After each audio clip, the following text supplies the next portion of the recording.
As women and entrepreneurs, we are very cognizant of how we communicate with other people. Anybody who is entering into an industry or an environment where they know that people aren't used to seeing people who look or sound like them are hyper aware of how they are showing up. To that end, many of us are extraordinarily careful with our word choice and our voice tone and even the look on our faces when we're delivering something, whether it's fraught or whether it's excited. We are modulating and moderating how we come across. And even with all of the hard work and the intentional work that we are doing to come across in a certain way, we can still be labeled bossy or difficult or bitchy, because there is this bias, conscious and unconscious, that impacts on how women and men see and hear women's voices.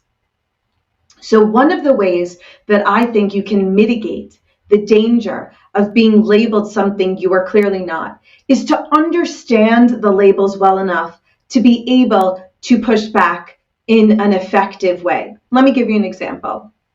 There are 3 types of communication. There is passive communication, where the person who is communicating is not actually being forthright or straightforward with what they need. This is a situation where oftentimes people get taken advantage of who passively communicate, and not intentionally. It's not that other people want to take advantage, it's that they actually don't know what it is that you need or want, because your communication has been confusing in its passivity. Then there is aggressive communication, where the person who is communicating only cares about their needs, often using sarcasm, raising their voices, in general, making it all about them. And the third type of communication is assertive communication. In an assertive communication situation, the person communicating is keeping their and the other person or people's needs in mind. They're modulating their tone. They are making sure that other people are being heard. It's not all about them. It's actually about creating that connection with one another. Obviously, from the way I've described it, I believe that assertive communication is the most effective way to get what you need and want. However, a lot of the time when women communicate assertively, directly, they are accused of being aggressive. That is the most typical situation. And what I have found is if somebody is speaking or responding to you in ways that you can tell they think that you are being aggressive, they maybe have called you out directly for being aggressive, or saying, "You're not listening to me," or "You're speaking over me." You actually have these 3 types of communication in your toolkit.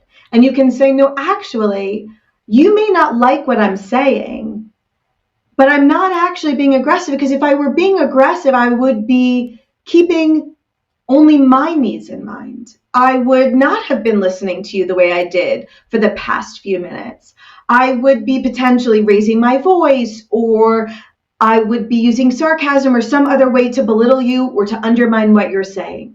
So I can appreciate and value that what I'm saying to you may be hard for you to hear, or you may feel as if I'm delivering it in a way that is making you feel uncomfortable or upset.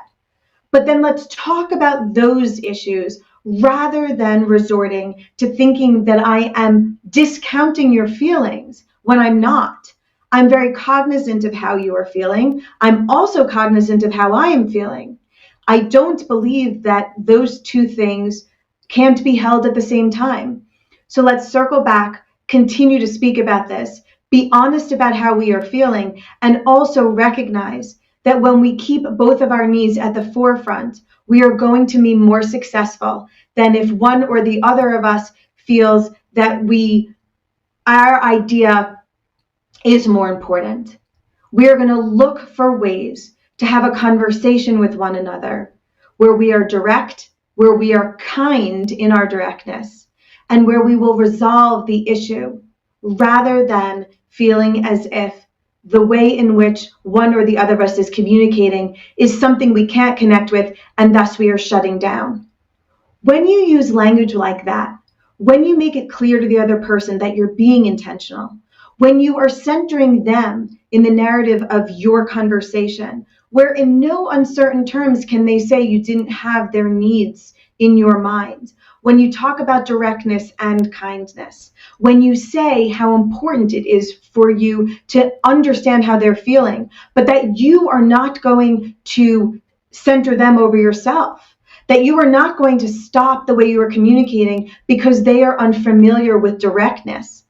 You are also signaling to them that you are confident in your communication style, that you are going to be respectful of theirs, and together you are actually going to get to a place where everybody feels they have been heard, even if you can't always reach consensus.